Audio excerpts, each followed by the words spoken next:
తెలుగు రాష్ట్రాల్లో మొక్కజొన్న పంట వివిధ దశల్లో ఉంది. కొన్ని చోట్ల మోకాలెత్తు దశలో, మరికొన్ని చోట్ల కండె ఏర్పడే దశలో ఉంది. అయితే ప్రస్తుతం వివిధ పోషకాల లోపాలను శాస్త్రవేత్తలు గుర్తించారు. ముఖ్యంగా అన్ని ప్రాంతాల్లోనూ జింకు లోపం సమస్య కనబడుతోంది. దీని సవరణకు చేపట్టాల్సిన చర్యల గురించి రైతులకు తెలియజేస్తున్నారు శాస్త్రవేత్త డాక్టర్ రామ్ ప్రసాద్. తెలుగు రాష్ట్రాల్లో ఖరీఫ్లో వర్షాధారంగా సాగు చేసిన మొక్కజొన్న పంటలో జింకు లోపం అధికంగా కనిపిస్తోంది. ముఖ్యంగా నల్లరేగడి భూములు, సున్నం ఎక్కువగా ఉన్న భూములు, నీరు నిలిచే భూములు, ఎత్తుపల్లాలు ఉన్న భూములను చదును చేసిన నేలల్లో, భాస్వరం ఎక్కువగా వాడిన నేలల్లో జింకు లోపం ఏర్పడుతుంది. జింకు లోపం వల్ల మొక్కలు సరిగ్గా ఎదగక కొరచగా మారతాయి. ఆకులు పసుపు పచ్చగా మారి దిగుబడులు తగ్గే అవకాశాలు అధికం. ప్రస్తుతం వివిధ దశలో ఉన్న ఈ పంటలో జింకు లోపాన్ని గుర్తించినట్లయితే రైతులు వెంటనే తగిన నివారణ చర్యల ద్వారా నష్టాలను అధిగమించవచ్చని సూచిస్తున్నారు శాస్త్రవేత్త డాక్టర్ రామ్ ప్రసాద్. మొక్క పై భాగం నుంచి 3వ లేదా 4వ ఆకులో మనకి ఎక్కువగా లోప లక్షణాలు అనేవి గమనిస్తాం జరుగుతూ ఉంటుందండి.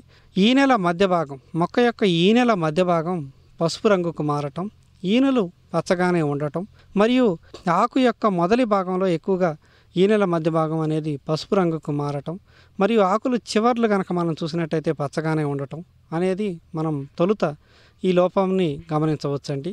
తర్వాత ఎప్పుడైతే ఈ జింకు లోప ఉధృతి ఎక్కువగా ఉంటుందో అప్పుడు కనుక మనం చూసినట్టయితే లేత ఆకుల్లో ఈ లోపం అనేది స్పష్టంగా గమనించవచ్చండి. తెల్లగా మారిపోవటం జరుగుతూ ఉంటుందండి. దీన్నే మనం ఈ జింకు లోపాన్ని మొక్కజొన్నలో తెల్ల మొగ్గ అని అంటామండి. ఎప్పుడైతే ఈ లోపం గమనించినప్పుడు వెంటనే రైతులు ఈ సంవత్సరం మీ పొలాల్లో కనుక లోప లక్షణాలు గమనించినట్టయితే వచ్చే సంవత్సరం ఖచ్చితంగా ప్రతి రైతు కూడా ఎకరానికి 20 కేజీల జింక్ సల్ఫేట్ను దుక్కిలోనే వేసుకోవాల్సినటువంటి అవసరం ఉందండి. ప్రస్తుతం వేసినటువంటి పంటల్లో కనుక ఈ జింకు లోపాలను కనుక మనం గమనించినట్టయితే లీటర్ నీటికి 2 గ్రాముల జింకు సల్ఫేట్ను కలుపుకుని పంటపై వారం వ్యవధిలో 2 సార్లు కనుక పిచికారీ చేసుకున్నట్టయితే ఈ జింకు లోపాన్ని సమర్థవంతంగా నివారించుకుని ఆశించిన అధిక దిగుబడులు సాధించేందుకు ఆస్కారం ఉందండి.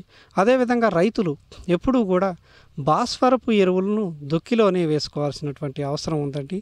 ఈ దుక్కిలో కనుక చూసుకున్నట్టయితే 3 బస్తాల సూపర్ ఫాస్ఫేటు లేదా 1 బస్తా డిఏపిని దుక్కిలోనే వేసుకోవాలండి.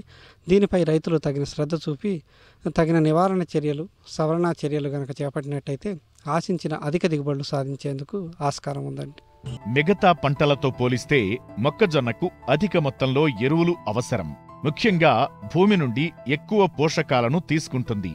కాబట్టి రైతులు భూసార పరీక్షల ఆధారంగా సిఫార్సు చేసిన మోతాదులో సూటి ఎరువులను వేసుకోవాలి. అంతేకాకుండా ఏళ్ల తరబడి ఒకే పంటను సాగు చేసే రైతులు పంట మార్పిడి చేపడితే సూక్ష్మ లోపాల సమస్యలను సులభంగా అధిగమించవచ్చు.